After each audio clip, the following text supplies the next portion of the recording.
আসসালামু আলাইকুম ওরহমতুল্লাহি আবরকাতুহু। প্রথম শুরুতেই তোমরা দেখে নিয়েছো যে এই ভিডিওটির টপিক কি হতে চলেছে। দেখো ভাই, শবে বরাতে তো দেখে খুব সুন্দর লাগলো মসজিদকে, নাখোদা মসজিদকে, পুরো মুসল্লি ভর্তি আছে, ঠিক আছে। তো শবে বরাতের পর দেখছি পুরো মুসল্লিগুলো গায়েব হয়ে গেছে, মিসিং হয়ে গেছে। তো আমাকে তুমি বলো ভাই, ঠিক আছে, আমি এটা আপনাদেরকে বলছি, যদি কেউ যদি আমাকে বুঝিয়ে দিতে পারে তো আমি তার হাত ধরে মুড়িদান হয়ে যাব, ঠিক আছে। আচ্ছা আমাকে বলো, এই যে মিসিং হয়ে গেছে যেসব মুসল্লিগুলো শবে বরাতের পর থেকে, সেগুলোকে তো আর খুঁজে পাওয়া যাচ্ছে না।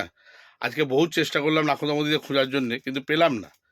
তোমরা ভিডিওতে দেখতে পাবে শেষে, ঠিক আছে। খুঁজে পেলাম না, অনেক চেষ্টা করলাম, খুঁজে পেলাম না। এই যে মিসিং হয়ে গেছে তারা, তুমি আমাকে বলো, যদি শবে বরাতের দিনে সারা রাত যদি ওরা সেজদায় পড়ে থাকে, ওদের কোনো কাজ আসবে কি? হুম। আল্লাহর হুকুম হচ্ছে ফরজ। আমি ফরজ নামাজকে ছেড়ে দিয়ে আর আমি নফল তো করতে হবে, অবশ্যই করতে হবে। শবে বরাতের নামাজ পড়েছো, আলহামদুলিল্লাহ, খুব ভালো কাজ। মসজিদকে দেখে খুব সুন্দর লাগলো যে এরকম 5 ওয়াক্ত নামাজ যদি প্রতিটা মসজিদ ভরে যায় কত ভালো হবে, ঠিক আছে। এটা খুব ব্যথার কথা গো ভাই, খুব ব্যথার কথা। আমার ভিডিওটা বোঝার চেষ্টা করুন, ঠিক আছে।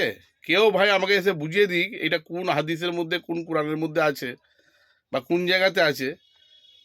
আমার মোটামুটি চ্যালেঞ্জ রইল তার সাথে। যদি শবে বরাতের নামাজ পড়লে যদি জান্নাত পাওয়া যাবে খালি, যদি এরকম যদি কেউ আমাকে দেখিয়ে দিতে পারে, আর বছরে নামাজ না পড়লেও হবে, কে বুঝলে, তাহলে আমি তো তার মুড়ি দেবো, আগে আগে হব, ঠিক আছে।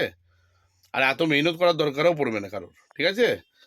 আর দ্বিতীয় কথা হচ্ছে, এই যে শবে বরাতের নামাজ, ভালোভাবে বুঝবে শবে বরাতের নামাজটা কি, নফল নামাজ, ঠিক আছে। নফল নামাজ পড়তে হবে, পড়লে তো খুবই ভালো, খুব ভালো জিনিস। তো এই যে শবে বরাতের পর এই যে মুসল্লি কোনো গায়েব হয়ে গেল, এগুলো তোমাদেরকে আমি আগাম বলে দিচ্ছি। এরপরে এদেরকে আবার খুঁজে কবে পাওয়া যাবে জানো তো? এদেরকে ঠিক খুঁজে পাওয়া যাবে রোজা পড়বে, ঠিক সেই টাইমে খুঁজে পাওয়া যাবে, ঠিক আছে। আমি প্রতিদিন তোমাদেরকে একটা করে লং ভিডিও দেবো রোজার টাইমে, ঠিক খুঁজে পাওয়া যাবে, ঠিক আছে।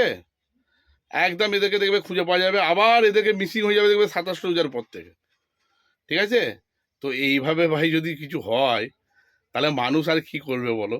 হ্যাঁ, কি করবে আমাকে বলো তুমি?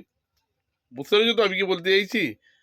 হ্যাঁ, সে সারা সারা বছর কেন, সারা জিন্দিগি যদি সেজদায় পড়ে থাকে না, আর আল্লাহর হুকুমকে যদি মানে না না না মানে না, তার ওই সব আমলকে ছুঁড়ে মুখের মধ্যে মারবে, ছুঁড়ে মুখের মধ্যে মারবে।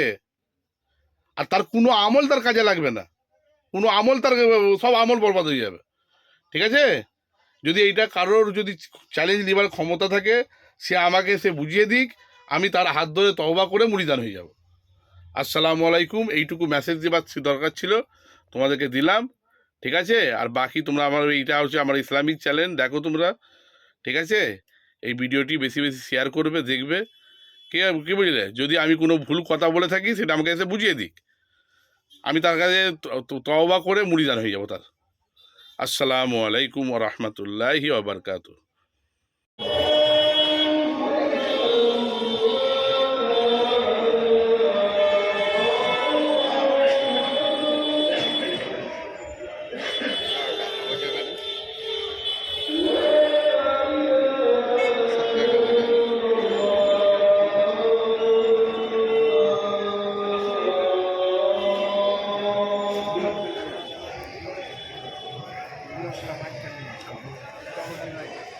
হ্যাঁ,